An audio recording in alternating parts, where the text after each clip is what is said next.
economics of this work? So far, biomass fuel production without subsidies has been a total wipeout in terms of the U.S. and Europe. It's all subsidized and supported. So whether they have a model that they can convince you is going to work without a lot of additional taxpayer money, I don't know, because I haven't heard the presentation and I haven't seen the proposal. That's going to have another secondary bump effect in terms of causing disease. Now, it's not just also about causing disease. As we all watched last year in the hullabaloo in Washington and the total muck they made out of that issue about revising healthcare. Unfortunately, I don't have enough voice to talk about that issue. It is a cost issue, and one of the things that should be presented here is some consideration as you look at this proposal of not just sort of the economics of how the plant is going to run, and not just the economics of what the lease payments are going to be to the city. Part of the economy of this is what's going to be the health costs to this community.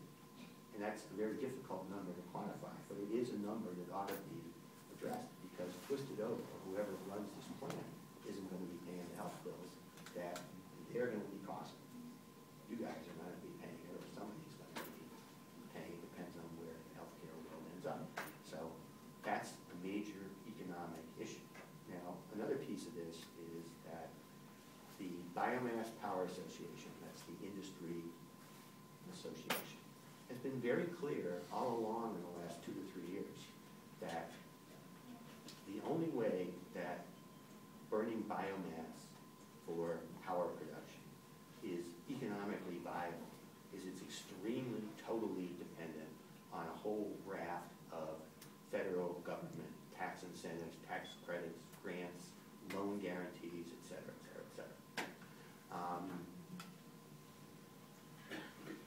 I don't have a problem with federal money being used to subsidize, help put a base on changes that I think that society needs to make. Certainly we need to get to renewable energy. That's also clean energy. Clean is a very important word here, because renewable doesn't mean clean. So I don't have a problem with the idea that we're going to need to provide economic incentives. What I don't think we need to do is have economic incentives for a type of power production that we know is dirtier than burning coal. Burning grass is going to turn out to be dirtier than burning coal. How much money are we in for? Well, last year, some of the things I did was provide testimony for the Senate Finance Committee, House Ways and Means Committee, testified about 5 other committees.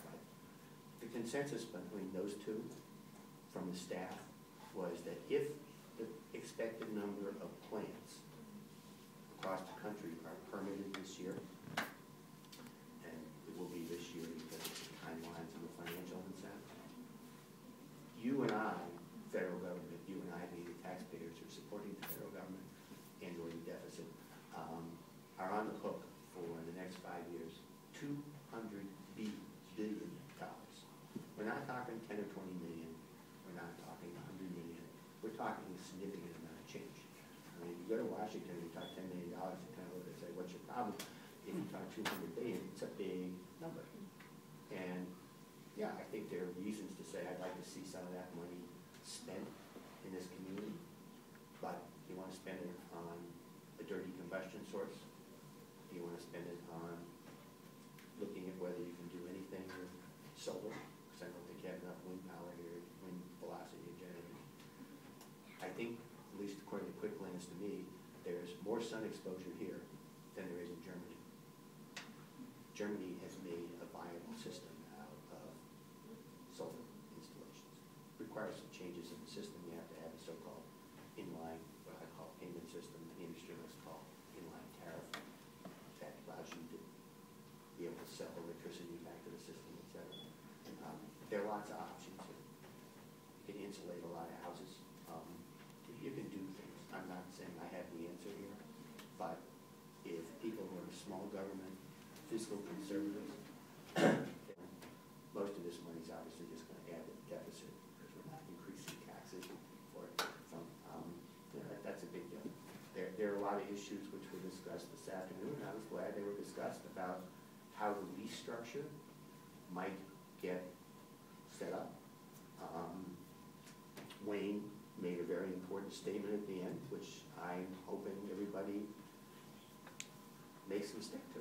And that part of what they're looking forward to in the lease is that they're going to require, if they go through with this plan, that technology as it comes online, let's say there is development of technology that allows them to take out nanos, they're going to require them to put it on. That would be a big step forward towards making this a better proposition.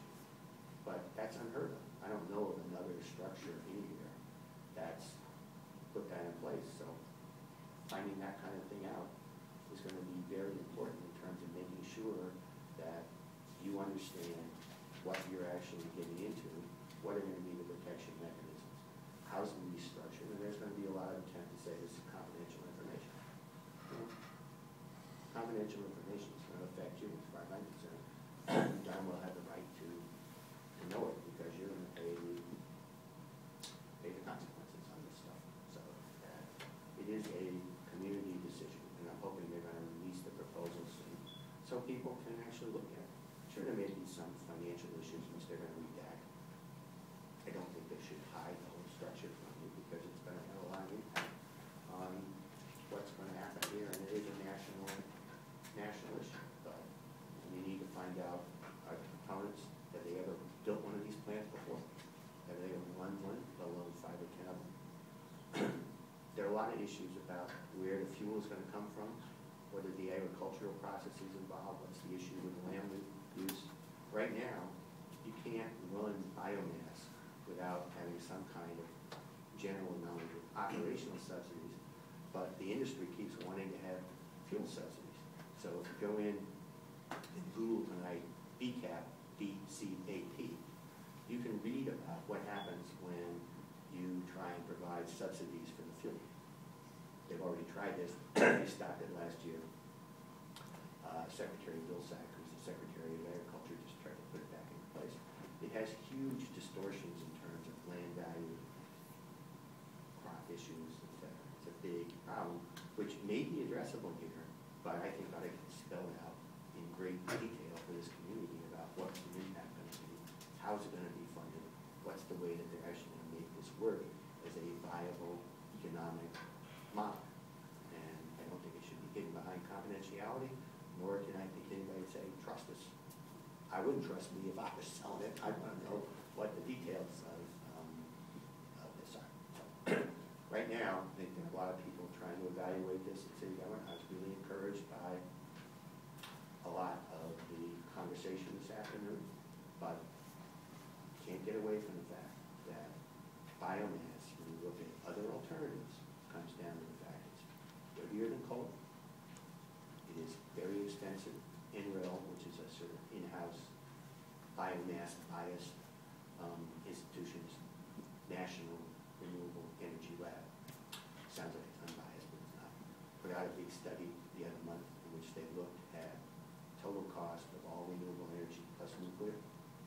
Turns out that biomass, when you add in all the tax subsidies, everything else, is roughly equivalent with nuclear, most expensive.